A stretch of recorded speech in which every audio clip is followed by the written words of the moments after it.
When Margaret Hartwell was cast out by her own family with a wooden sign reading "Barren" hung around her neck, she thought her life was over until she stumbled into the remote mountain cabin of Ezra Blackwood, a gentle giant who saw her not as a failure, but as the answer to his prayers.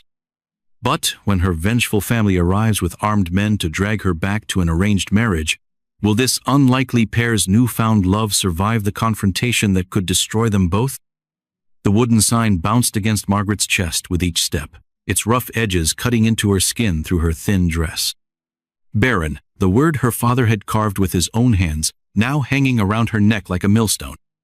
The autumn wind of 1847 whipped through the Montana Territory, carrying the bitter scent of dying leaves and her family's final judgment.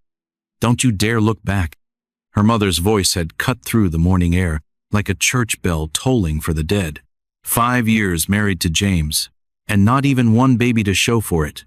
You've shamed us enough. Margaret's bare feet found the rocky trail that led away from Cedar Falls, away from everything she had ever known.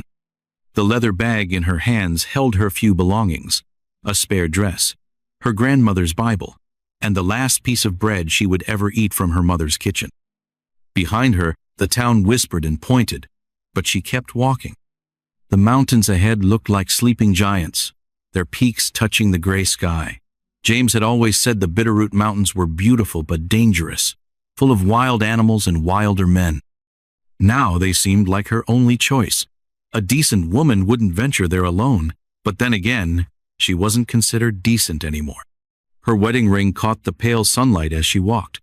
James had been kind to her, patient even when month after month brought no child. When the fever took him last spring, his family had waited exactly 1 week before declaring her curse had killed him too. God's punishment, they called it. A woman who can't bear children has no purpose. The trail grew steeper as she climbed, her city shoes slipping on loose stones. By noon, her stomach growled like an angry dog, but she had no money for food and no skills for finding it in the wild. The bread would have to last until she figured out what came next. A hawk circled overhead, its cry echoing off the canyon walls. Margaret wondered if it was laughing at her foolishness. Where was she going? What would she do when winter came?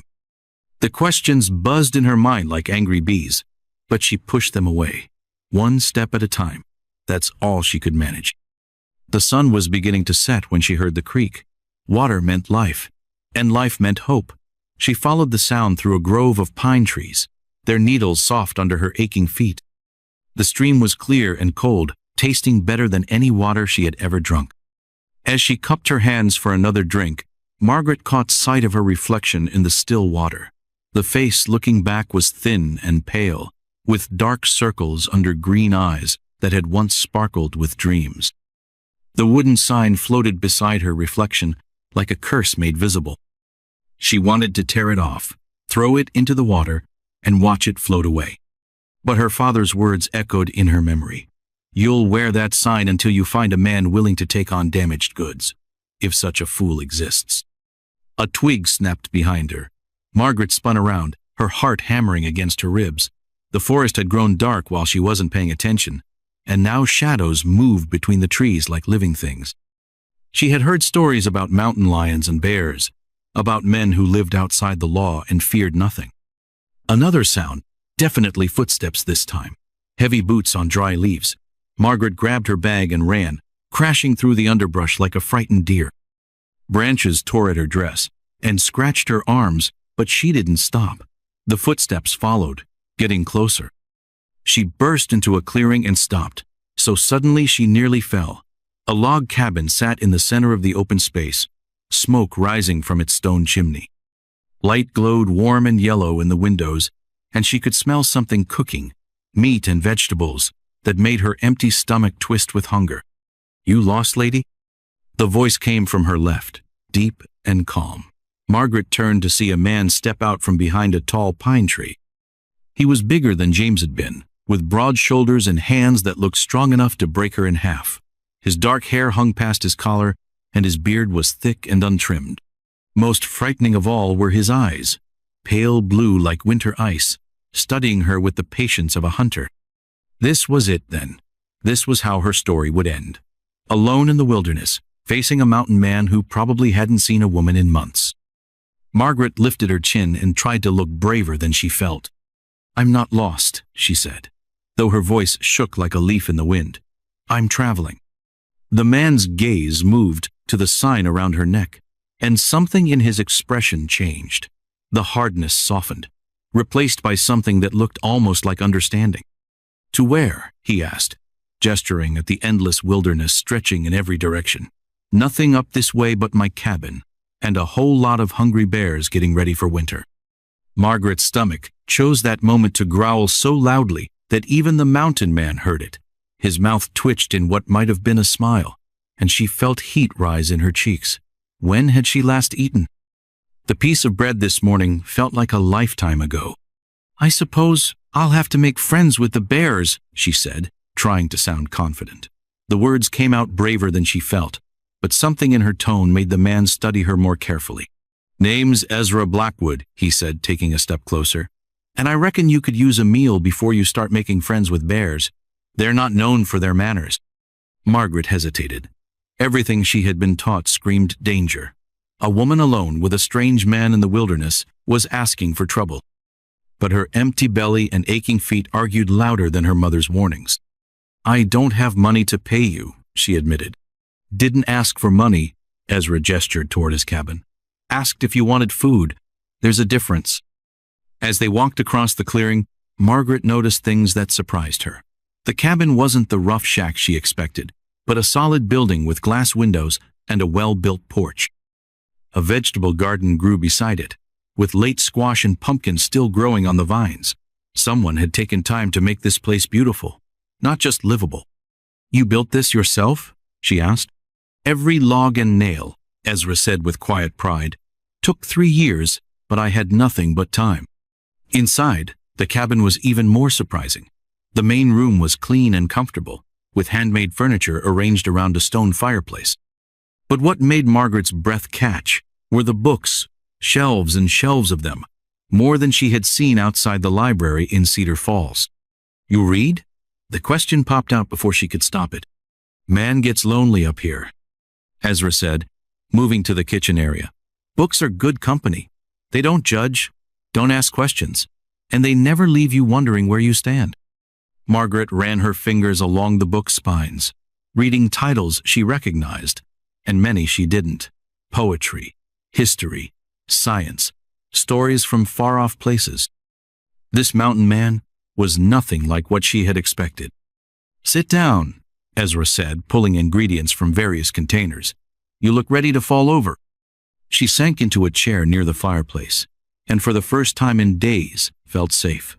The fire crackled cheerfully, and the smell of cooking food made her mouth water. Outside, the wind howled through the trees, but inside was warm and peaceful. "Why do you live alone?" The question escaped before she could stop it. Ezra paused in his cooking. "Same reason you're running to nowhere instead of somewhere, I guess. Sometimes the world decides you don't fit, and you have to decide whether to keep trying to squeeze into spaces too small for you or find your own space." Margaret's hand moved to the sign around her neck. "And you chose your own space." "I did." He ladled stew into a wooden bowl and set it before her. "Question is, what are you choosing?"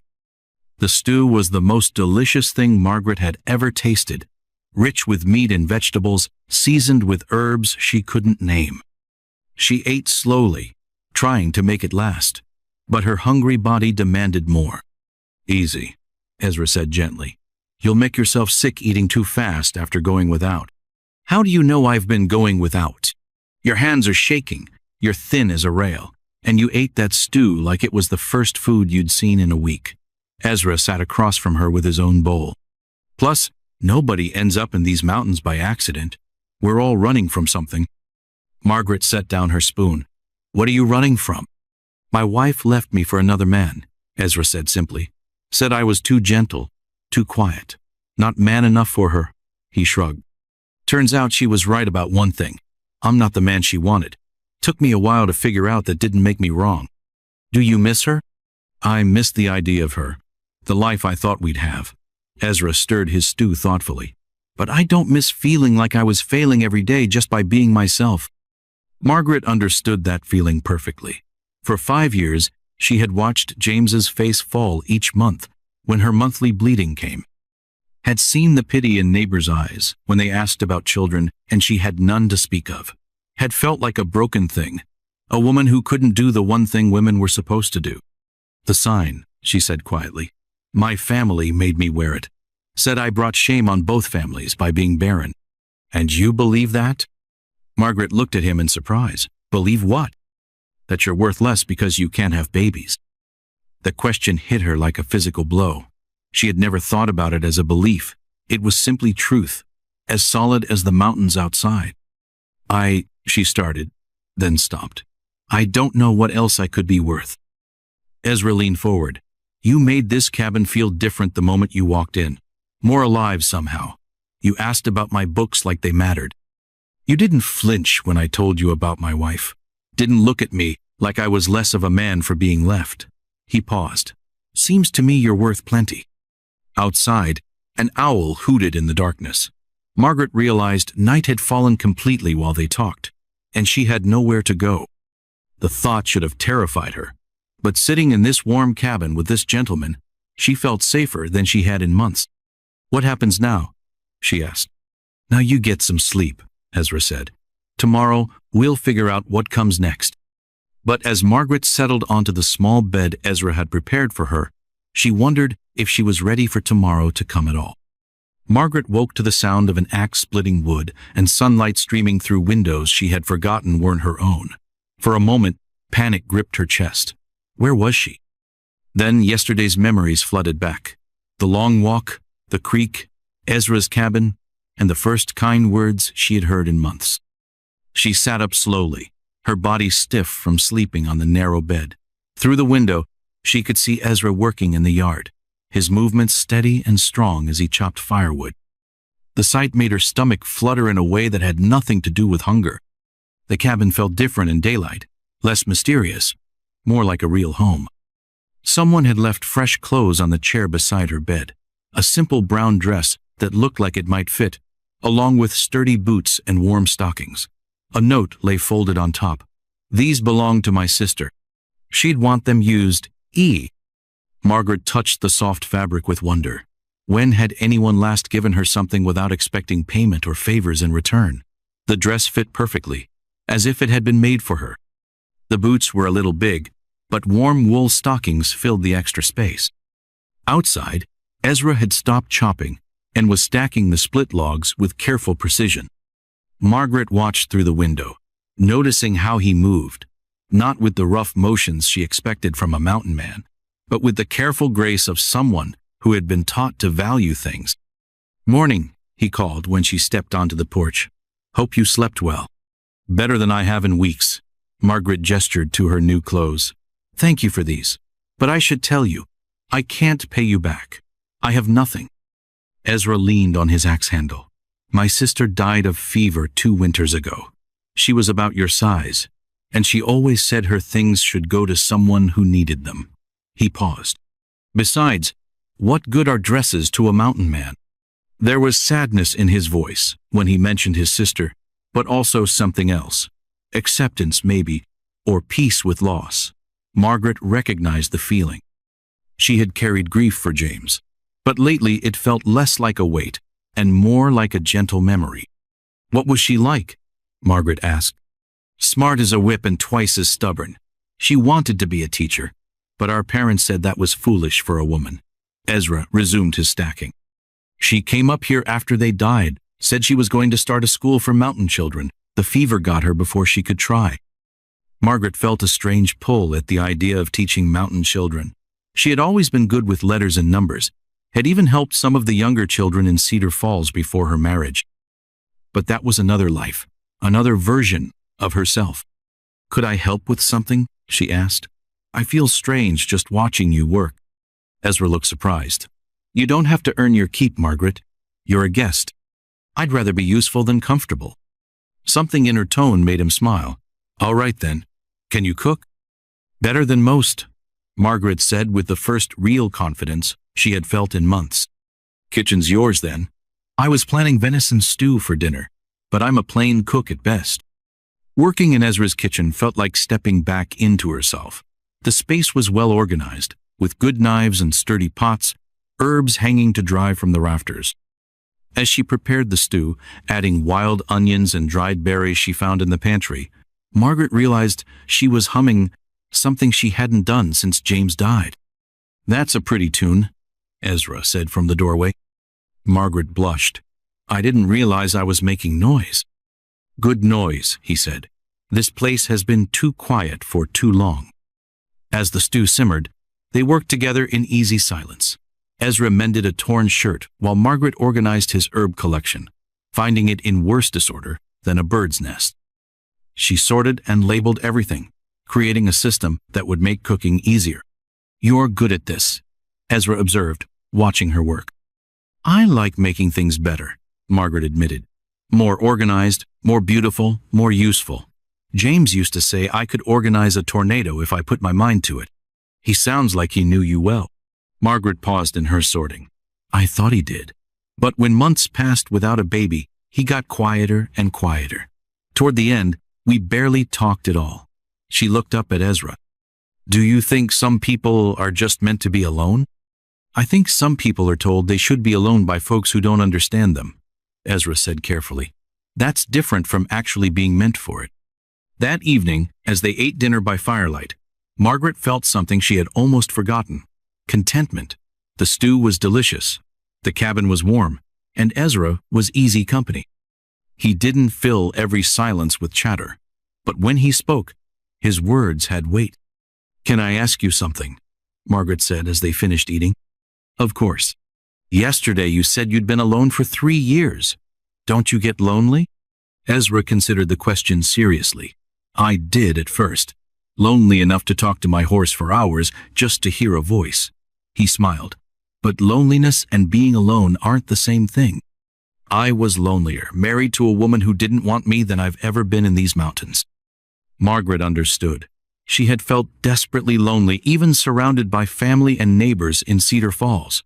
Everyone had opinions about what she should do, how she should feel, what was wrong with her. But none of them had actually seen her.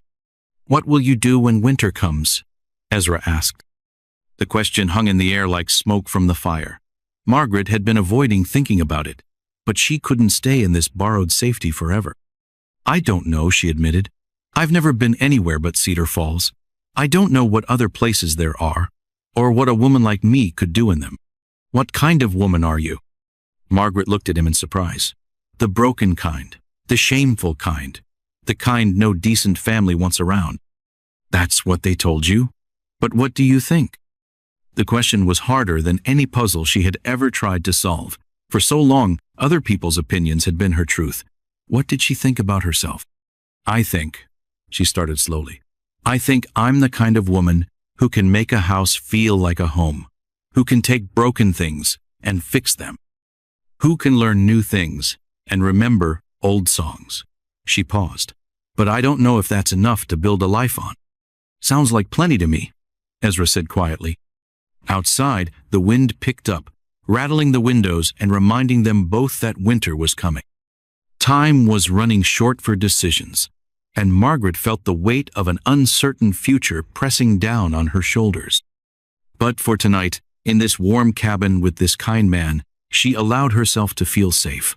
Tomorrow would bring its own challenges, but tonight was enough. The letter arrived with Pete Richardson, a grizzled trader who made monthly runs to the scattered mountain cabins. Margaret was hanging laundry on the line Ezra had strung between 2 pine trees when she heard horses approaching. Her hands froze on the wet sheet she was pinning up.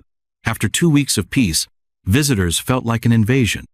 "Morning, Ezra," Pete called out, dismounting near the cabin. "Got your supplies, and something extra." Margaret stayed hidden behind the laundry, but she could hear every word as Pete handed over a bundle of mail and packages. "Letter for a Margaret Hartwell," Pete said. "Funny thing, fellow in Cedar Falls paid me extra to make sure it got delivered personal-like.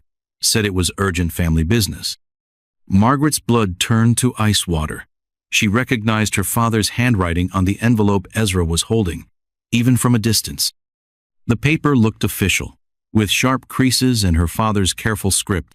"Margaret," Ezra called gently, "I think this is for you."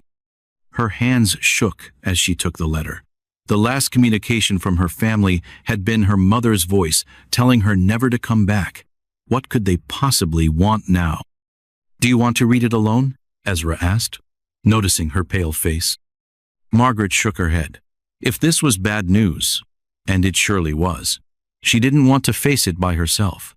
She broke the wax seal with trembling fingers and unfolded the paper. "Margaret," the letter began in her father's stern voice, "your husband's family has made arrangements for your future. Samuel Morrison, a widower with 5 children, requires a wife to manage his household. You will return to Cedar Falls immediately to prepare for the wedding. Mr. Morrison is aware of your condition and has agreed to the match despite it.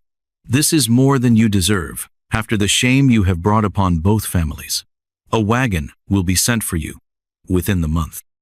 Do not disappoint us further by refusing this generous offer. Your father, Reverend Hartwell."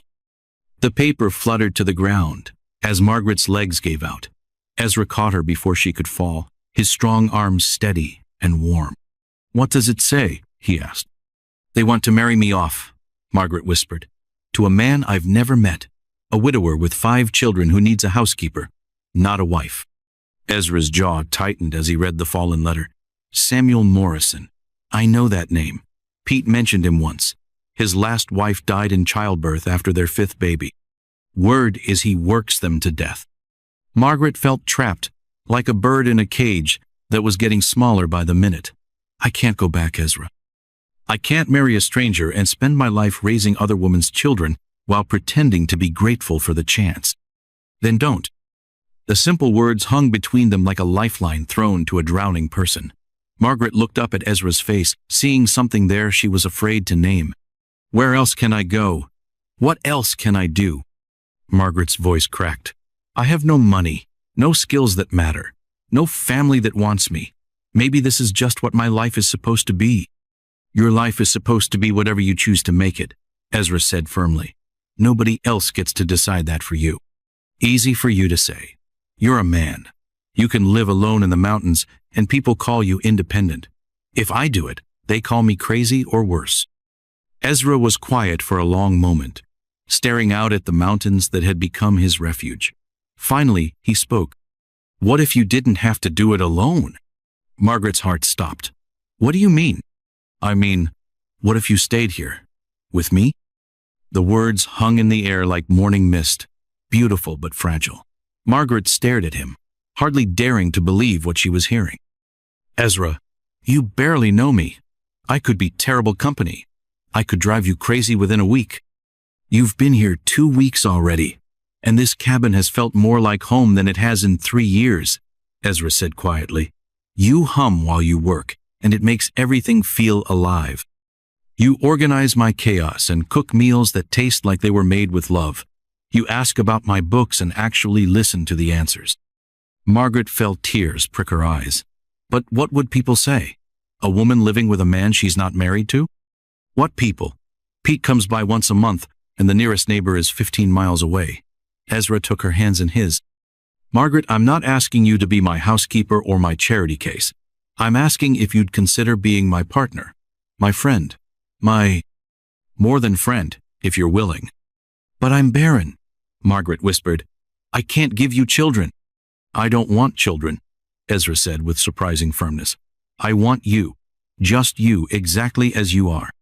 Margaret felt something break open in her chest. Not pain, but relief so strong it made her dizzy. Here was a man who knew her worst shame and didn't care, who saw her as enough, just as she was.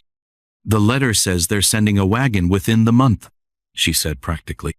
"Then we have time to figure things out." Before Margaret could respond, Pete cleared his throat loudly. They had forgotten he was still there, loading supplies onto Ezra's porch. "Don't mean to interrupt," Pete said with a knowing grin, "but I couldn't help overhearing. If you folks are thinking of making things official, like I'm ordained. Been performing marriages for mountain folks for 20 years. Margaret and Ezra looked at each other in surprise. "We weren't." Margaret started. "Might be worth considering," Pete continued, ignoring her protest. Legal marriage makes things simpler, gives you rights, protection. Can't nobody force a married woman to leave her husband for another man? The idea was crazy, impossible, wonderful, and terrifying all at once. Margaret had known Ezra for 2 weeks. People didn't get married after 2 weeks. But then again, people didn't usually get cast out by their families for being barren either. Maybe impossible situations called for impossible solutions.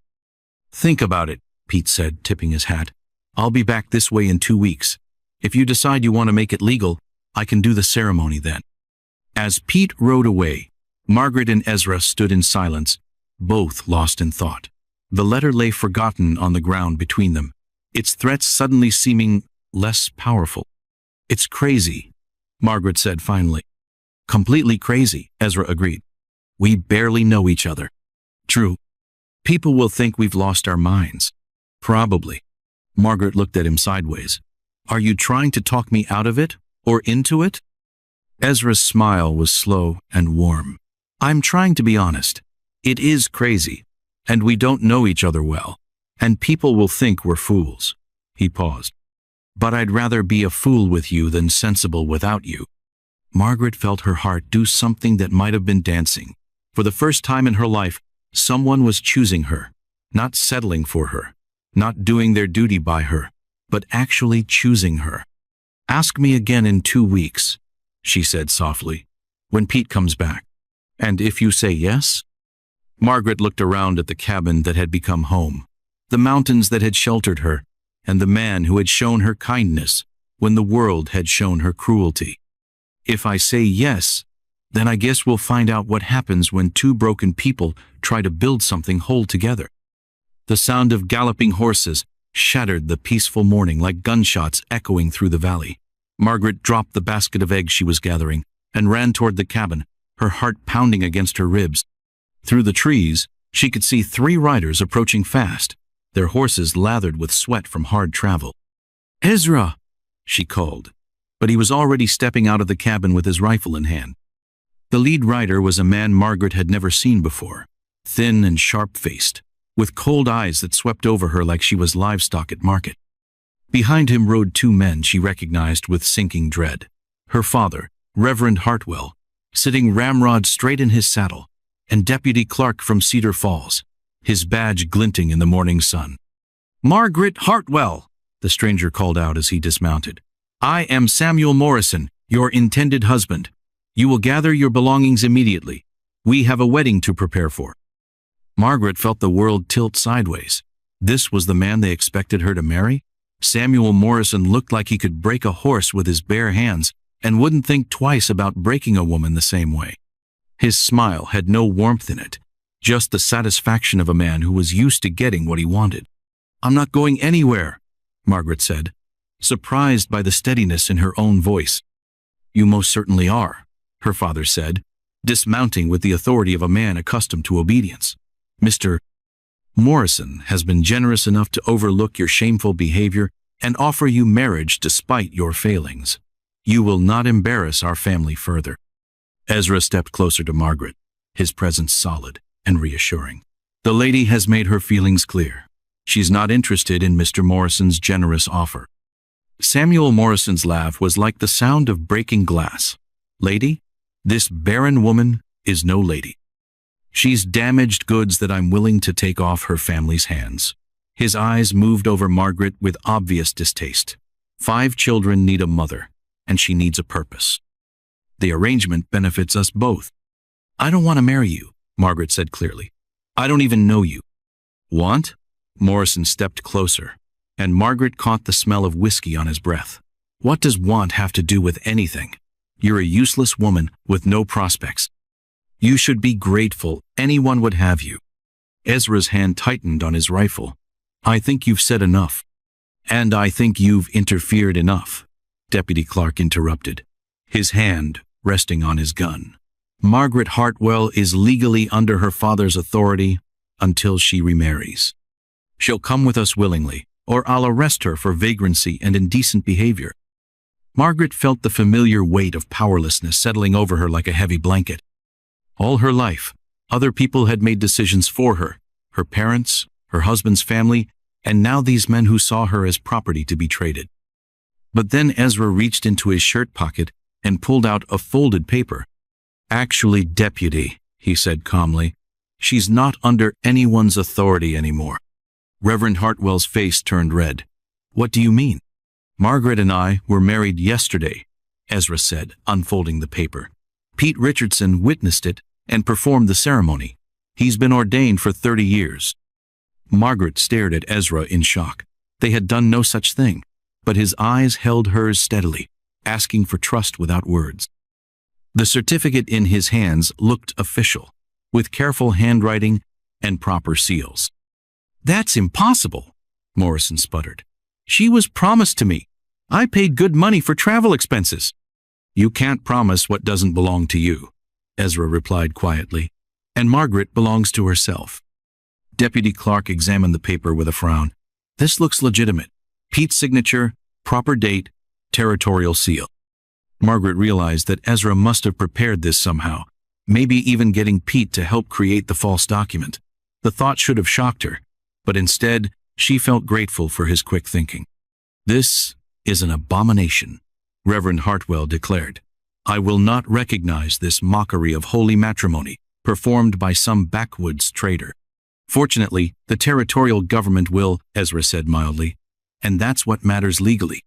Morrison's face had turned an ugly purple color. "You think you can steal what was promised to me? I have a contract with her family.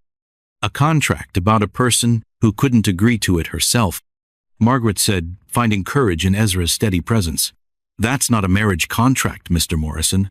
That's a bill of sale." The three men stood in angry silence while Margaret felt something powerful growing inside her chest. For the first time in her life, someone had stood up for her right to choose her own path. "If you choose this path, Margaret," her father said, his voice cold as winter stone, "you are no daughter of mine. You will never be welcome in Cedar Falls again. Never."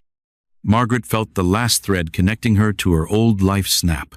It should have hurt more, but instead she felt oddly light, like a bird that had just discovered it could fly. "I understand, Father," she said simply. Morrison wasn't finished. "This isn't over.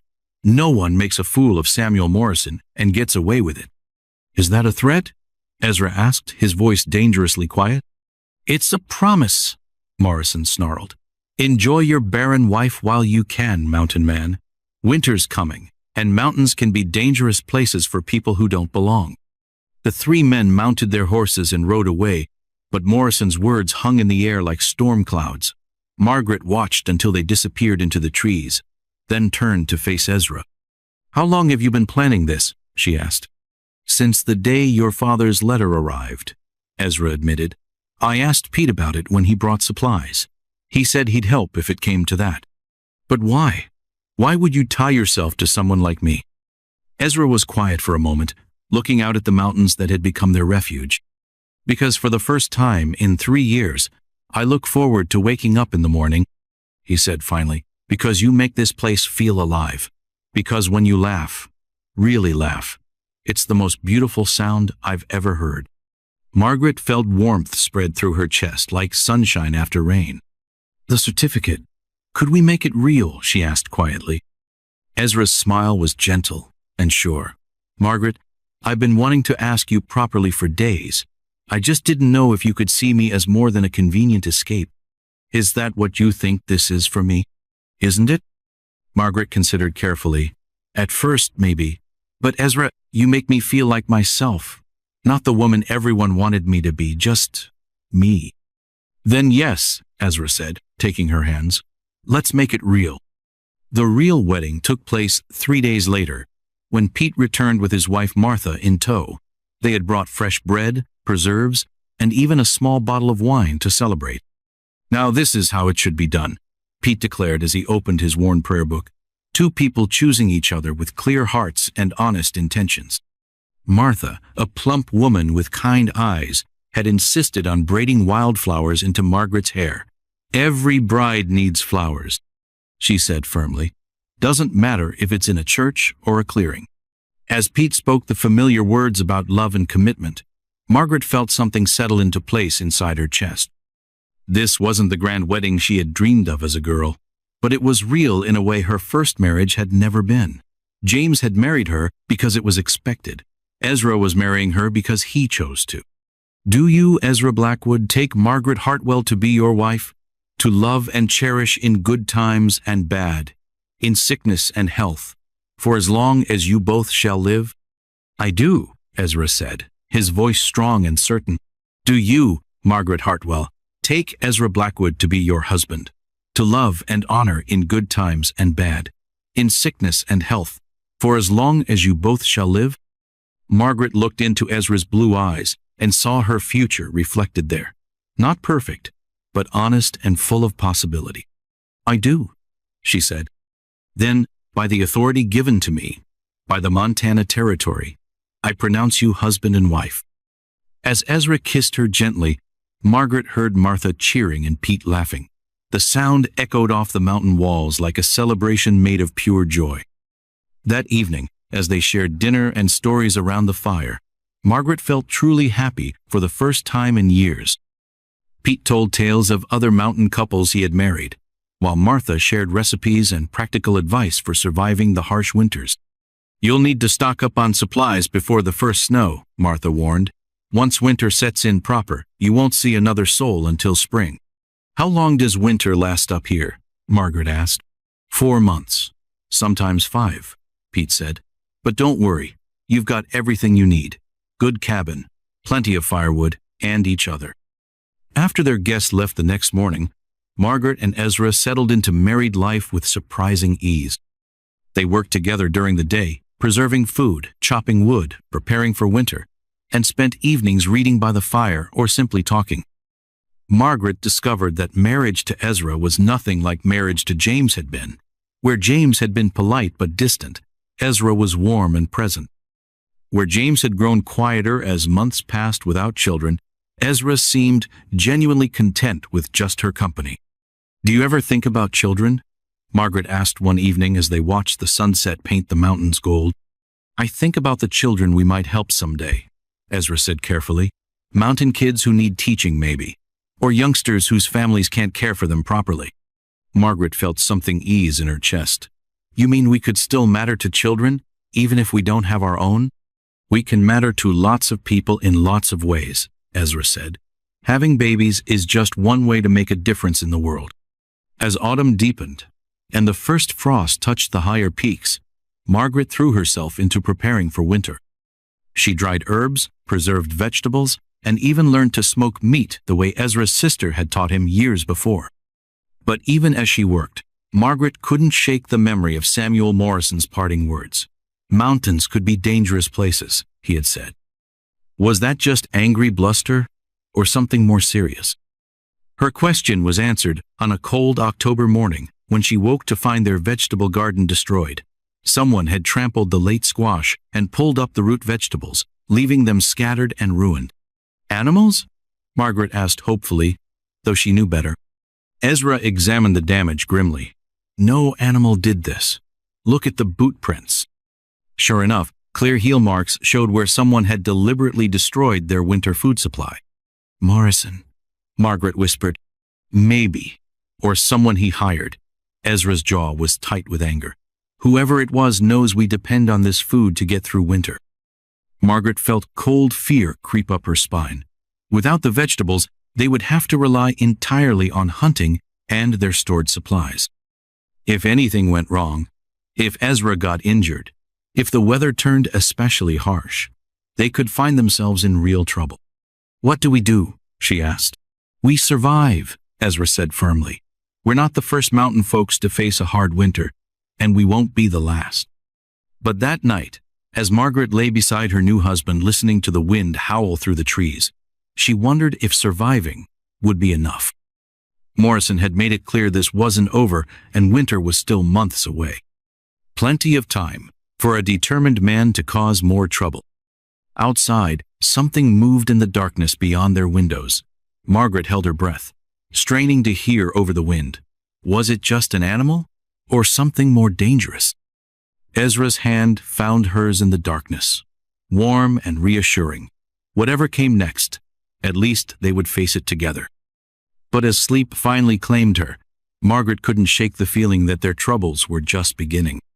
The trapline was empty again, and this time Ezra found something that made his blood run cold, fresh boot prints circling each snare, with the metal springs deliberately sprung and left useless.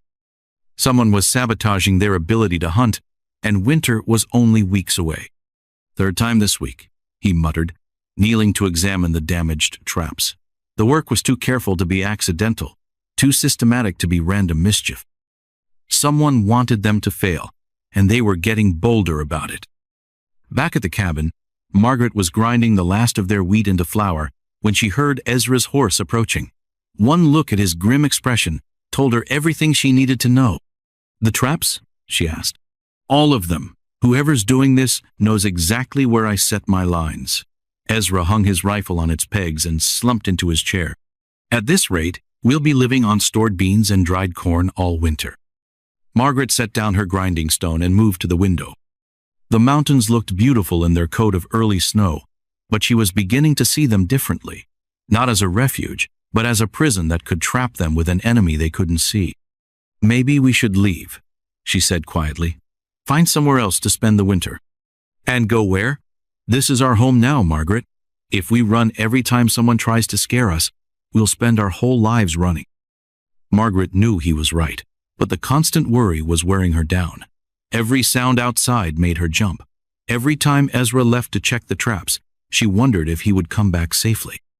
"There's something else," Ezra said hesitantly. "I found this nailed to a tree near the creek." He pulled a piece of paper from his pocket and handed it to her.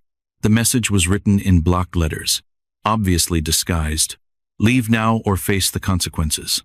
The mountains don't forgive fools." Margaret felt her hands shake as she read the crude threat. "Do you think it's Morrison?" "Could be. Or someone he hired. Or—" Ezra paused, looking troubled. "Pete mentioned there are men who don't like outsiders settling in these mountains. Claim the territory belongs to folks who were here first." The idea that their troubles might come from multiple sources made Margaret feel sick. She had thought their biggest challenge would be surviving the weather, not fighting off human enemies. A knock at the door made them both freeze. Ezra grabbed his rifle while Margaret moved away from the windows. Who would be traveling this late in the day, with snow threatening in the dark clouds overhead? "Ezra? Margaret? It's Doc Henderson from Missoula." Margaret had never heard the name, but Ezra relaxed and opened the door. A middle-aged man stood on their porch, his medical bag in one hand and his horse's reins in the other. "Doc, what brings you up here so late?" Ezra asked, helping the man inside. "Got word there might be trouble brewing?" Doc Henderson said, gratefully accepting a cup of hot coffee. "Pete Richardson asked me to check on you folks. Said someone might be trying to cause problems before winter sets in." Margaret felt a flicker of hope. "Pete sent you?" "Pete, and a few others. There's a loose network of mountain folks who look out for each other. When we heard someone was threatening newlyweds, well," Doc Henderson smiled grimly, "we decided that wasn't acceptable."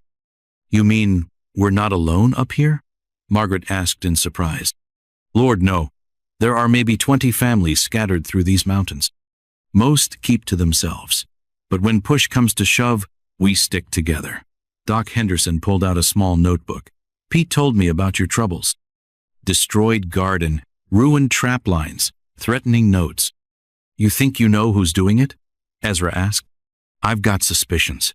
There's a group of men who've been making noise about wanting to control who settles where in the territory. Led by a fellow named Jake Murdoch, mean as a rattlesnake and twice as dangerous." Margaret had never heard of Jake Murdoch, but the name made Ezra tense up. "I know Murdoch," Ezra said grimly. "He tried to run my sister off her claim 2 years ago. Said women had no business owning land in the mountains." "What happened?" Margaret asked. She stood her ground, had her rifle, and knew how to use it. Ezra's expression darkened, but then the fever got her, and Murdoch moved some of his men onto her land anyway. Doc Henderson nodded. "That's his way. He doesn't like to get his hands dirty directly, but he's got men who will do whatever he asks." Margaret felt pieces clicking into place. So this might not be about Morrison at all. Could be both. Doc Henderson said. Morrison wants you specifically, but Murdoch wants all newcomers gone. They might be working together. The thought of facing enemies on two fronts made Margaret's stomach twist with fear. But then she looked around the cabin that had become home, at the man who had chosen to marry her, at the life they were building together. What do we do? She asked. First, we make sure you're not alone, Doc Henderson said. I'm going to spread word that you need help. By tomorrow evening, you'll have neighbors close enough to hear a gunshot. And second? Ezra asked. Doc Henderson's smile was sharp as a blade. Second, we remind Jake Murdoch that mountain folks don't take kindly to bullies. That night, as snow began to fall in earnest, Margaret lay awake listening to every sound outside. But for the first time in weeks, she wasn't listening in fear. She was listening with the knowledge that they had allies, that other people cared about their safety. Ezra, she whispered in the darkness, I'm awake. Do you think we'll really be okay? Ezra's arm tightened around her. I think we're stronger than our enemies know, and I think they're about to find out what happens when mountain folks decide to fight back. Outside, the wind howled through the trees, but inside their cabin, Margaret finally felt safe enough to sleep. Margaret woke to the sound of axes and saws echoing through the valley like a symphony of defiance. Through the frost-covered windows, she could see men working in the gray dawn light, building something large and sturdy near the creek. What's happening? She asked, wrapping a shawl around her shoulders. Ezra was already dressed and heating coffee on the stove. Doc Henderson wasn't kidding about mountain folk sticking together. They started arriving before sunrise. Outside, Margaret counted at least a dozen men working with the efficient coordination of people who had done this before. They were building a cabin, not a large one, but solid and weatherproof. For us? Margaret asked in amazement. For Tom and Sarah Mitchell, Ezra explained. They've been living in a tent while Tom recovers from a broken leg. Doc thought having neighbors close by would benefit everyone. Margaret watched the men work, their breath steaming in the cold air. She had never seen anything like it, a whole community coming together to help strangers simply because it was the right thing to do. Mrs. Blackwood? A woman's voice called from outside. Margaret opened the door to find a tall, sturdy woman with graying hair and kind eyes. Behind her stood two younger women, both carrying baskets that smelled of fresh bread and stew. I'm Ruth Morrison. No relation to that Samuel Morrison fellow, the woman said quickly. My husband Ben is the one directing the building. We brought food for everyone. Please, come in, Margaret said, grateful for the warmth of human company. As the women set up an impromptu feast in Margaret's small kitchen, she learned more about the mountain community she had never known existed. Ruth had been homesteading with her husband for 15 years. The younger women, sisters named Kate and Lucy, had started a small sheep ranch, 2 valleys over. We heard about your troubles, Kate said as she sliced bread. Jake Murdoch's been trying to drive out newcomers for months, especially women who own property. Why women especially? Margaret asked. Because we prove that women can survive just fine without men like him, Lucy said with a sharp smile. Jake's got old-fashioned ideas about a woman's place. Ruth nodded grimly. He's been spreading stories about how dangerous it is for women alone in the mountains. Claims he's protecting us by trying to run us off. Margaret felt anger building in her chest. So he causes the danger and then claims to be protecting us from it? Exactly, Kate said. But he's about to learn that mountain women aren't as helpless as he thinks. Through the window, Margaret could see the men raising the walls of the new cabin with impressive speed. By noon, they had the frame up and were working on the roof. Tom Mitchell, despite his recently healed leg, was directing the work from a makeshift chair. Amazing what people can accomplish when they work together, Ruth observed. As the day progressed, Margaret found herself in the middle of a community she had never imagined. The women shared stories, recipes, and practical advice while the men built. Children played in the snow, their laughter echoing off the canyon walls. But the peaceful scene was shattered when riders appeared on the ridge above them. Jake Murdoch, Ben Morrison said grimly, setting down his hammer. Margaret counted 8 men on horseback, silhouetted against the gray sky like harbingers of trouble. Even from a distance, their hostile intent was clear. Everyone stay calm, Ben called out. Let them make the first move.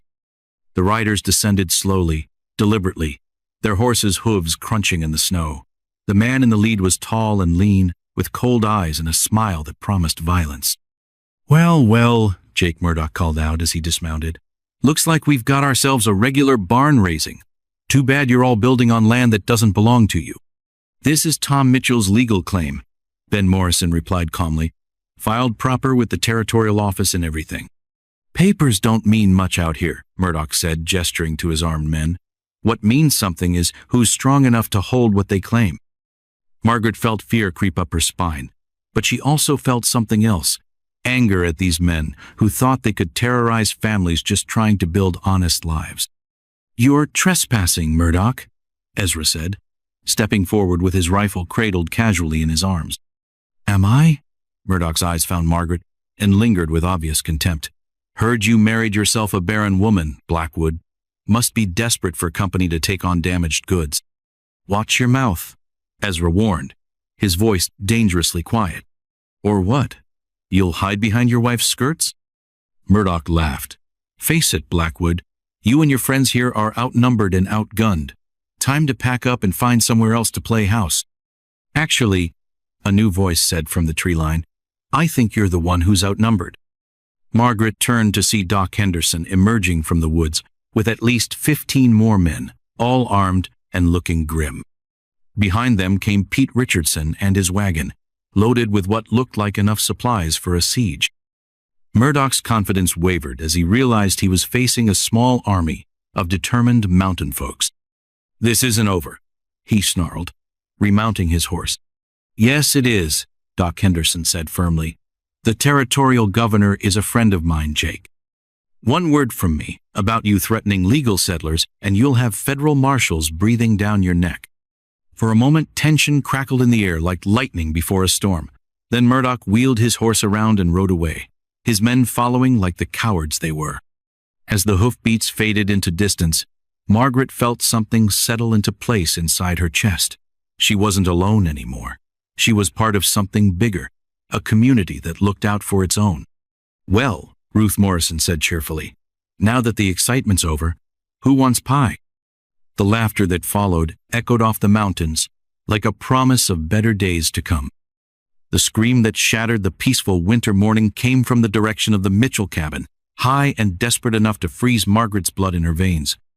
She dropped the wood she was carrying and ran through the knee-deep snow, her heart hammering against her ribs like a trapped bird. Sarah Mitchell stood in her doorway, her face white as the snow around her, pointing toward the forest with a shaking hand. Tom went to check the rabbit snares an hour ago, she gasped. I heard a gunshot, then nothing. Margaret grabbed Sarah's shoulders. Are you sure it was a gunshot? I know the difference between a gunshot and a tree falling, Sarah said, tears freezing on her cheeks. Something's wrong. Tom always comes back when he says he will. Ezra appeared at Margaret's side, already pulling on his heavy coat and checking his rifle. How far are the snares? Half a mile up the creek, near the big boulder, Sarah said. Please find him, with his bad leg if he's hurt. Margaret watched Ezra disappear into the forest, following Tom's tracks in the snow. The waiting was agony. Every minute that passed felt like an hour. Every sound from the woods made her jump. Sarah paced in her cabin like a caged animal, unable to sit still. He'll be fine, Margaret said, though she wasn't sure who she was trying to convince. Tom's been living in these mountains for years. He knows how to take care of himself. But even as she spoke, Margaret remembered Jake Murdoch's cold eyes and his promise that this wasn't over. Had he made good on his threats? Was Tom lying hurt somewhere because of their fight with the mountain bullies? The sound of voices carried through the trees, Ezra calling for help. Margaret's stomach dropped like a stone. Stay here, she told Sarah, then ran toward the voices before Sarah could argue. She found them by the creek, where Tom lay motionless in the snow with blood staining the white ground around him. Ezra was kneeling beside him, pressing a cloth against a wound in Tom's shoulder. Is he? Margaret couldn't finish the question. Alive, but barely, Ezra said grimly. Looks like someone shot him and left him to freeze. If we hadn't found him soon. Margaret knelt in the snow and felt for Tom's pulse. It was weak but steady, and his breathing was shallow but regular. We need to get him back to the cabin and warm. Carefully, Ezra warned. I don't know how bad the bleeding is. They managed to get Tom back to his cabin, where Sarah had already prepared blankets and hot water.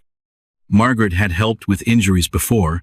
Farm accidents were common in Cedar Falls, but nothing as serious as a gunshot wound. The bullet went through, Ezra said after examining the wound. That's good.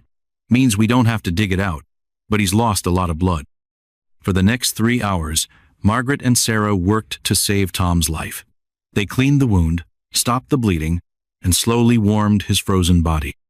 Margaret had never felt more useful than she did in those moments, using skills she hadn't known she possessed. Will he live? Sarah whispered as Tom's color slowly returned to normal. I think so, Margaret said, but he'll need time to heal, and someone tried to kill him. We can't pretend this was an accident. Ezra had been examining the area around where they found Tom. When he returned, his face was dark with anger. Boot prints, he said. Same size and pattern as the ones we found in our garden. Someone followed Tom to the snares, shot him, and left him to die. Murdoch, Sarah said, her voice shaking with rage. Maybe. Or one of his men. Ezra sat heavily in a chair. Either way, this changes things. They're not just trying to scare us anymore. They're trying to kill us. Margaret felt cold fear settle in her stomach. She had thought the worst of their troubles were over after the community had stood up to Murdoch. But apparently, their enemies were more dangerous than anyone had realized. What do we do? She asked. We get help, Ezra said firmly. Doc Henderson needs to know about this, and so does the territorial government. Shooting a man and leaving him to die isn't just bullying, it's attempted murder. That evening, as Tom slept fitfully, and Sarah kept watch beside his bed, Margaret stood at her cabin window staring out at the forest. Somewhere, in those dark trees, men with guns were planning their next move. The community that had felt so safe just days ago now seemed fragile and vulnerable. We could still leave, she said quietly, when Ezra joined her at the window. Is that what you want? Margaret thought about it seriously. Part of her did want to run, to pack their belongings and find somewhere safer to build their life together. But another part of her, a stronger part, refused to be driven away by bullies and killers. No, she said finally. This is our home. Tom and Sarah are our friends. If we run away, who's next? Kate and Lucy? Ruth and Ben? Ezra nodded approvingly. Then we stay and fight. Even if it's dangerous? Especially because it's dangerous. Ezra put his arm around her shoulders. Someone has to stand up to men like Murdoch, or they'll keep hurting innocent people. Margaret leaned against her husband's solid warmth and tried to draw strength from his certainty. But as she watched the shadows move between the trees, she couldn't shake the feeling that their real troubles were just beginning. Tomorrow, Doc Henderson would ride to the territorial capital to report the shooting. But tonight, they were on their own with a wounded man and enemies who had already proven they were willing to kill. Margaret checked the locks on their doors and windows, then sat by the fire with Ezra's rifle across her lap. If Murdoch's men came for them in the darkness, they would find her ready. The letter arrived with the morning supply wagon, carried by a nervous young driver who kept looking over his shoulder as if expecting trouble to follow him up the mountain trail. The official territorial seal on the envelope made Margaret's hands shake as she broke it open. What does it say? Ezra asked, setting down his coffee cup. Margaret read the formal language twice before the meaning sank in. The territorial governor is sending federal marshals to investigate Tom's shooting. But, she paused, her stomach dropping. Jake Murdoch has filed a complaint claiming we're the ones causing trouble. He says we're armed squatters threatening peaceful settlers. That's backwards, Ezra said angrily. He's the one who shot Tom. But we can't prove it, Margaret said, sinking into her chair. All we have are boot prints and suspicions. Murdoch probably has men willing to swear they were somewhere else when the shooting happened. The young wagon driver cleared his throat nervously. Ma'am? There's something else. Fellow in Missoula asked me to give you this. He handed Margaret a second letter, this one sealed with black wax. The handwriting on the outside was unfamiliar, but something about it made her uneasy. What now? Ezra muttered as Margaret opened the second letter. This message was short and direct. Your husband killed my brother in a mining dispute 3 years ago. I know where you live now. Justice is coming. Frank Coleman. Margaret felt the world tilt sideways. Ezra? Who is Frank Coleman? Ezra's face went pale as he read the letter. His brother was Eddie Coleman. He tried to jump my sister's mining claim after she died. When I went to stop him, Ezra sat down heavily. There was a fight. Eddie fell and hit his head on a rock.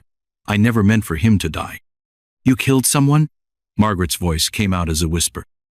It was self-defense. Eddie came at me with a pickaxe, said no woman's brother was going to stop him from taking what he wanted. Ezra's hands shook as he set down the letter. The territorial judge ruled it a justified killing, but Frank swore he'd get revenge someday. Margaret felt like the ground was shifting under her feet. In one morning, she had learned that federal marshals were coming to investigate them, that Jake Murdoch was claiming they were the criminals, and that someone else entirely wanted to kill her husband for revenge. How many enemies do we have? She asked weakly. Too many, Ezra admitted, and now they're all closing in at once. The sound of approaching horses made them both freeze. Through the window, Margaret could see 3 riders coming up the trail, but these weren't the rough mountain men they had been expecting. These men wore clean clothes and official badges, their horses well-groomed and their bearing professional. Federal marshals, Ezra said grimly. That was fast. The lead marshal dismounted with the authority of a man accustomed to being obeyed. He was middle-aged and competent-looking, with sharp eyes that missed nothing as they surveyed the cabin and its surroundings. I'm Marshal Davies, he announced. This is Marshal Brown and Marshal Tucker. We're here to investigate reports of violence and illegal activity in this area. Come in, Margaret said, trying to keep her voice steady. We've been expecting you. As the marshals settled around their small table, Margaret served coffee and tried to read their expressions. They were polite but watchful, clearly unsure who to believe in this tangle of accusations and counter-accusations. We've received conflicting reports, Marshal Davies said, pulling out a notebook.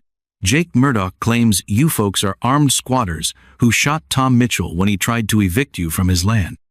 But Doc Henderson says Murdoch's men shot Mitchell while he was checking rabbit snares on his own property. Tom's claim is legally filed, Ezra said, producing the official documents.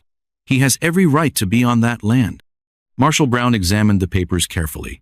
These look legitimate, but Murdoch has papers too, a deed claiming prior ownership of the same territory.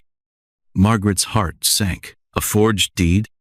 That's what we're here to determine, Marshal Davies said. In the meantime, we're going to need statements from everyone involved. For the next 2 hours, Margaret and Ezra told their story, from Margaret's arrival at the cabin through the community's stand against Murdoch to Tom's shooting. The marshals listened without comment, taking careful notes and asking pointed questions. One more thing, Marshal Davies said as they prepared to leave. We've heard there might be other parties involved in this dispute. Someone named Frank Coleman? Margaret and Ezra exchanged glances. He sent us a threatening letter this morning, Margaret admitted, handing over Frank's message. Marshal Tucker read the letter and frowned. This changes things. If Coleman is seeking personal revenge, it muddies the water considerably. What do you mean? Margaret asked. I mean, we might be dealing with 3 separate conflicts that just happen to be happening in the same place at the same time, Marshal Davies explained. Land disputes, personal revenge, and simple bullying. It's going to take time to sort out who's telling the truth. As the marshals rode away to interview other witnesses, Margaret felt exhausted by the weight of uncertainty. Everything she thought she knew about their situation had become complicated and confusing. What if they decide we're the criminals? She asked Ezra. Then we'll deal with that when it happens, Ezra said, though he didn't sound as confident as his words. Right now, all we can do is tell the truth and hope it's enough. But as Margaret watched the marshals disappear down the trail, she wondered if the truth would be enough to save them from the enemies gathering like storm clouds on every horizon. That night, she lay awake, listening to every sound outside their cabin, wondering which threat would reach them first, Murdoch's men, Frank Coleman's revenge, or the federal government's justice. The explosion that shattered the pre-dawn quiet sent Margaret tumbling from her bed onto the cabin floor, her ears ringing, and her heart hammering like a blacksmith's anvil. Through the smoke-filled air, she could see orange flames dancing where the Mitchell cabin had stood just moments before. "Sarah!" Margaret screamed, pulling on her boots and coat while Ezra grabbed his rifle and medical supplies. They ran through the snow toward the blazing wreckage, joined by other neighbors who had heard the blast. What they found made Margaret's stomach turn. The cabin had been blown apart by dynamite, its wooden walls scattered like matchsticks across the clearing. "Tom! Sarah!" Ezra shouted, searching frantically through the debris. "Over here!" Ben Morrison's voice called from the tree line. "They're alive!" Margaret found Tom and Sarah huddled behind a large pine tree, both shaking from cold and shock but miraculously unhurt. Sarah was clutching a water bucket, and Tom held his rifle despite his wounded shoulder. "What happened?" Margaret asked, wrapping her coat around Sarah's trembling form. "Someone threw dynamite through our window," Tom said, his voice hoarse from smoke. "We were lucky. I couldn't sleep because of my shoulder, so we were sitting by the back door when it happened." "Did you see who did it?" Ezra asked. "3 men on horseback," Sarah said. "They rode away fast after the explosion, heading toward Murdoch's territory." Margaret stared at the burning remains of the cabin that had been built with such hope and community spirit just weeks ago. The message was clear. Anyone who stood with the Blackwoods would pay the price. "This has gone too far," Ben Morrison said angrily. "Shooting a man was bad enough, but trying to blow up a family in their sleep? That's attempted murder." Doc Henderson arrived just as the sun was rising, his medical bag in hand and fury written across his weathered face. "Anyone hurt?" "Just shaken up," Margaret reported. "But Doc, they used dynamite. This wasn't some scare tactic. They were trying to kill Tom and Sarah." "I know." Doc Henderson's expression was grim. "And I know where they got the dynamite. Jake Murdoch's been buying mining supplies in Missoula, claiming he's starting a new operation." The revelation sent murmurs of anger through the gathered neighbors. Using dynamite against families crossed a line that even hardened mountain folks couldn't tolerate. "Where are the federal marshals?" Ruth Morrison demanded. "Aren't they supposed to be investigating this?" "They're interviewing witnesses in town," Doc Henderson said. "But by the time they get back up here, there might not be any witnesses left alive." Margaret felt cold fear settle in her bones. The enemies were escalating faster than the law could respond, and innocent people were paying the price for her decision to stand her ground. "Maybe we should have left when we had the chance," she whispered to Ezra. "It's not your fault," Ezra said firmly. "You didn't throw that dynamite. You didn't choose to hurt innocent people." But Margaret couldn't shake the guilt that ate at her like acid. Tom and Sarah had lost their home because they had become her neighbors. How many other people would suffer before this was over? "We need to take this fight to them," Kate Morrison said, her young face hard with determination. "Sitting here waiting for the next attack isn't working." "What do you mean?" Margaret asked. "I mean we ride to Murdoch's camp and demand answers," Kate continued. "If he wants a war, we'll give him one." "That's exactly what he wants," Doc Henderson warned. "The moment we attack first, we become the criminals in the marshal's eyes." Margaret listened to the debate swirling around her and felt torn between competing emotions. Part of her wanted justice for Tom and Sarah. Part of her wanted to run as far from this violence as possible. But the strongest part of her wanted to protect the community that had welcomed her when her own family had cast her out. "There's something else," Tom said quietly, drawing everyone's attention. "Before the explosion, I heard voices outside our cabin. One of them wasn't Murdoch's man." "Who was it?" Ezra asked. "Sounded like that Coleman fellow. The one who wants revenge on you, Ezra." Tom winced as he shifted his wounded shoulder. He was arguing with the others about the best way to flush you out. Margaret felt her blood turn to ice. "You mean Murdoch and Coleman are working together now?" "Seems like it," Tom said. "Enemy of my enemy and all that." The news that their separate conflicts had merged into one larger threat made the situation feel hopeless. How could they fight an enemy that came at them from multiple directions with different motives? "We need to get word to the marshals," Doc Henderson decided. "This changes everything." "How?" Margaret asked. "By the time they get here, we could all be dead." "Then we make sure we're not dead when they arrive," Ben Morrison said with quiet determination. "We've been reacting to their moves. Time to make some moves of our own." Such as? Ezra asked. Ben's smile was sharp as a blade. Such as finding out exactly where Murdoch and Coleman are hiding and making sure the marshals know where to look for the evidence. Margaret felt a spark of hope ignite in her chest. For too long, they had been victims waiting for the next attack. Maybe it was time to become hunters instead of prey. "What do you need us to do?" she asked. "First, we get Tom and Sarah somewhere safe," Ben said. "Then we start gathering information about our enemy's plans." As the neighbors began making plans and assigning tasks, Margaret felt the weight of helplessness begin to lift from her shoulders. They might be outnumbered and outgunned, but they had something their enemies didn't: a community that cared about each other and refused to be driven apart by fear. But even as hope began to return, Margaret couldn't forget the sight of the destroyed cabin or the sound of Tom and Sarah's terrified voices. The stakes were higher now, and the next mistake could cost lives.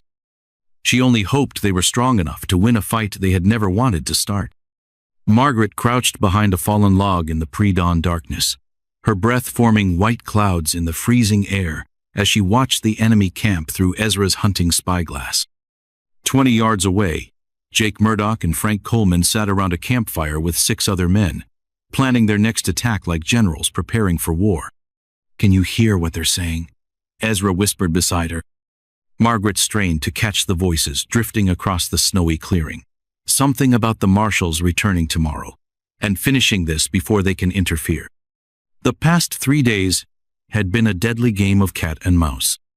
While Tom and Sarah recovered in the safety of Doc Henderson's house in town, Margaret and Ezra had been tracking their enemies through the mountain wilderness. What they had discovered was worse than anyone had imagined. "There," Margaret breathed, pointing toward the edge of the camp. "Look at all those dynamite boxes." Ezra adjusted the spyglass and cursed under his breath.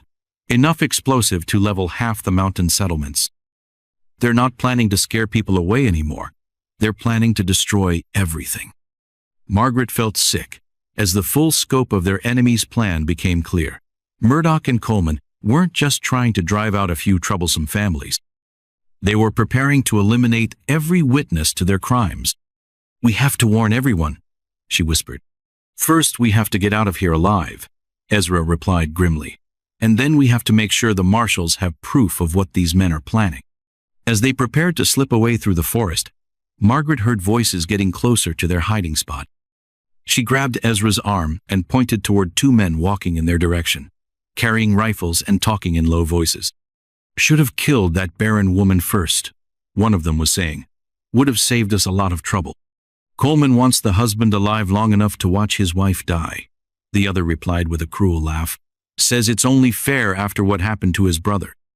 Margaret felt rage build in her chest like a forest fire. These men talked about killing her, like she was an animal to be hunted, something without value or worth. But she was more than they would ever understand. A woman who had found her strength in the mountains, who had built a community from nothing, who had learned to fight for what mattered. Ezra's hand tightened on his rifle as the 2 men passed within arm's reach of their hiding place. Margaret held her breath, knowing that discovery now would mean certain death. But the men continued past, without noticing the shadows that weren't quite right behind the fallen log. When the voices faded into distance, Margaret and Ezra began their careful retreat through the forest. Every step had to be silent, every movement planned to avoid detection. The enemy camp was positioned perfectly to watch all the obvious escape routes. "This way," Ezra breathed, leading her along a game trail that wound between thick stands of pine trees. They had gone perhaps half a mile when Margaret heard the sound that made her blood freeze, dogs barking in the distance, growing closer. "They're tracking us," she whispered. "Run," Ezra said simply. They abandoned stealth for speed, crashing through the underbrush as the baying of hunting dogs grew louder behind them. Margaret's lungs burned in the cold air, and her legs ached from running through deep snow, but terror gave her strength she didn't know she possessed. "There," Ezra pointed toward a rocky outcrop ahead. "If we can reach those boulders, we can make a stand." They scrambled up the rocky slope as the first riders appeared through the trees below. Margaret could see Jake Murdoch in the lead, his face twisted with fury as he spotted them climbing toward the rocks. "You can't run forever," Murdoch shouted up at them. "Might as well give up now and save everyone some trouble." "Go to hell!" Margaret shouted back, surprising herself with her defiance. Ezra had found a defensible position among the boulders, with clear views of all the approaches and good cover from enemy fire. As he checked his rifle, Margaret realized they were about to fight for their lives. "How many bullets do you have?" she asked. "Enough," Ezra said grimly. "But Margaret, if something happens to me—" "Nothing's going to happen to you," Margaret interrupted fiercely. "We're going to get out of this, warn the others, and see these bastards pay for what they've done." The first shots rang out as their enemies spread out to surround the rocky outcrop. Margaret grabbed Ezra's backup rifle and checked that it was loaded. She had never shot at another human being, but she was ready to learn. "Remember," Ezra said as bullets began pinging off the rocks around them, "we just need to hold them off until help arrives." "What help?" Margaret asked, then heard the answer in the distance, the sound of many horses approaching fast. Through a gap in the rocks, she could see riders cresting the ridge above the enemy camp, federal marshals, mountain neighbors, and even some townspeople from Missoula, all armed and ready to fight. Doc Henderson. Margaret breathed in relief. He brought the cavalry. Below them, their enemies suddenly found themselves caught between two forces, Margaret and Ezra on the high ground, and a small army of angry mountain folks charging down from above. "Surrender!" Marshal Davies' voice boomed across the clearing. "You're surrounded." The battle that followed was brief and decisive. Caught in the open with nowhere to run, Murdoch and Coleman's men threw down their weapons rather than face certain death. As Margaret watched the marshals arrest the men who had terrorized her community, she felt something she had never experienced before, the satisfaction of seeing justice done by her own hand. "It's over," Ezra said, wrapping his arms around her. Margaret leaned against her husband's solid warmth and looked out over the mountains that had become her home. "No," she said with quiet certainty, "it's just beginning." 5 years after Margaret first walked into the Bitterroot Mountains, carrying nothing but shame and a battered leather satchel, she stood on the porch of what had once been a simple cabin and was now the heart of something extraordinary. The settlement spread out before her like a living testament to what people could build when they refused to accept the world's judgment. The morning sun painted the peaks gold as Margaret watched children run between the buildings, their laughter echoing off the canyon walls. Some were orphans who had found their way here through the mountain network. Others belonged to the 23 families who now called this place home. All of them had one thing in common. They had been told they didn't belong somewhere else. "Mrs. Blackwood?" A young voice interrupted her thoughts. Margaret turned to see Jenny Coleman, Frank Coleman's niece, who had arrived 3 months ago after her uncle's trial and imprisonment. The girl was barely 16, pregnant and abandoned, but her eyes held the same fierce determination Margaret remembered seeing in her own mirror years ago. "The weaving orders for next month are ready," Jenny said, holding out a carefully written ledger. "Mrs. Henderson thinks we'll need to hire more workers if the demand keeps growing." Margaret smiled as she took the book. The settlement's textile operation had grown from Ruth Morrison's simple loom to a thriving business that supplied goods as far away as Portland. More importantly, it gave women a way to support themselves while they figured out what came next. "How are you feeling?" Margaret asked, noticing how Jenny's hand rested protectively over her growing belly. "Scared," Jenny admitted, "but the good kind of scared, if that makes sense. Like standing at the edge of a cliff and knowing you can fly." It made perfect sense to Margaret. She had learned there were many kinds of fear: the paralyzing fear of other people's judgment, and the energizing fear of possibility and growth. The first kind destroyed dreams, the second kind built them. "Mrs. Blackwood," another voice called from across the settlement common. "The supply wagon's here, and Pete says he's got mail." Margaret walked toward the wagon where Pete Richardson was unloading supplies with the help of several settlement women. At 65, Pete moved a little slower than he used to, but his grin was as wide as ever when he saw her approaching. "Got something special for you today," Pete said, handing her an official-looking envelope, "from the territorial governor himself." Margaret broke the seal and read the formal language that made her heart race with excitement. "Ezra!" she called toward the workshop where her husband was teaching carpentry. You need to see this! Ezra emerged with wood shavings in his beard and curiosity in his blue eyes. What is it? The territorial government wants to make this an official town, Margaret said, hardly believing the words herself. They're offering to establish a post office, a school district, and even a marshal's office if we want one. The news spread through the settlement like wildfire, bringing people out of their houses and workshops to gather around the supply wagon. Faces that had once been marked by fear and desperation now glowed with pride and possibility. "What would we call it?" asked Sarah Mitchell, who had become the settlement's unofficial teacher after the new cabin was built to replace the one destroyed by dynamite. "Angel's Rest," several voices said at once. Margaret felt heat rise in her cheeks. Somewhere along the way, travelers and traders had started calling her the Angel of the Bitterroots, a name she found both embarrassing and oddly fitting. Not because she was perfect or saintly, but because she had learned that angels were often just broken people who helped others learn to fly. "I like it," Ezra said, wrapping his arm around Margaret's waist. "Angel's Rest it is." As the celebration continued around them, Margaret reflected on the journey that had brought her here. She had been cast out for being barren, labeled worthless by people who claimed to love her. But in losing the ability to bear children, she had discovered something else entirely, the ability to nurture hope in places where it had never grown before.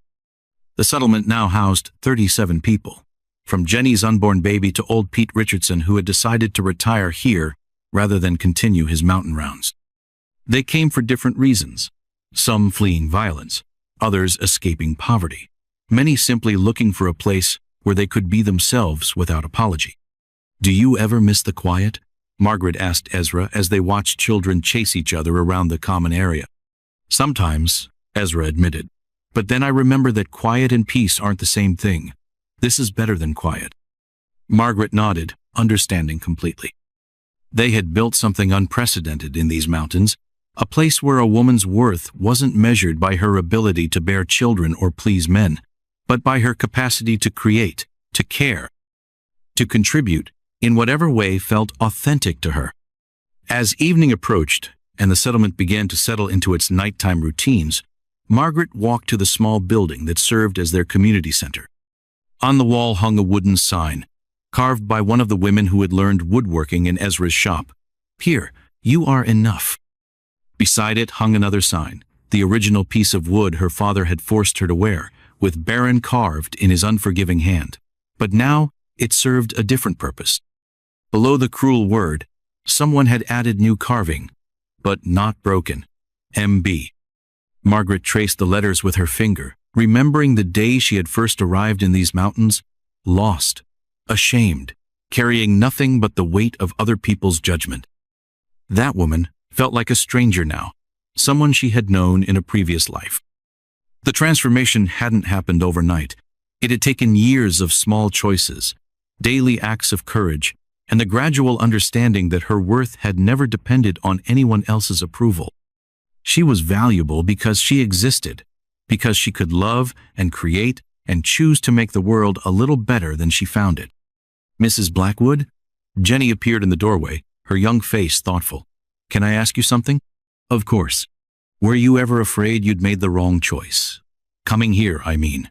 Starting over when everyone said you should be grateful for whatever scraps they offered?" Margaret considered the question seriously. "Every day for the first year," she said honestly. "But then I realized I was asking the wrong question." "What do you mean?" "I was asking whether other people would approve of my choices, instead of asking whether my choices were true to who I really was." Margaret smiled at the girl who reminded her so much of her younger self. "Once I started asking the right question, the fear got smaller." As Jenny headed back to her own cabin, Margaret remained in the community center, surrounded by the tools and records and evidence of what they had built together. Through the windows, she could see lights glowing in cabins throughout the settlement, each one representing a life that had been transformed by the simple, radical act of being accepted. Tomorrow would bring new challenges. There would be babies to deliver, conflicts to resolve, crops to plant, and probably more wounded souls finding their way up the mountain trail. But tonight, Margaret felt something she had spent most of her life searching for without knowing it, the deep satisfaction of living authentically, of building something meaningful, of discovering that the very qualities that made her unsuitable for one life made her perfect for another. In the end, she had learned the most important lesson of all. Worth wasn't something bestowed by others or taken away by circumstances. It was something that lived within, waiting to be recognized, nurtured, and shared. And here in Angel's Rest, high in the Bitterroot Mountains where decent women weren't supposed to venture alone, that truth had taken root and flourished. One woman, one choice, one reclaimed life at a time. The angel of the Bitterroots wasn't an angel because she was perfect. She was an angel because she had learned to help others discover they had wings.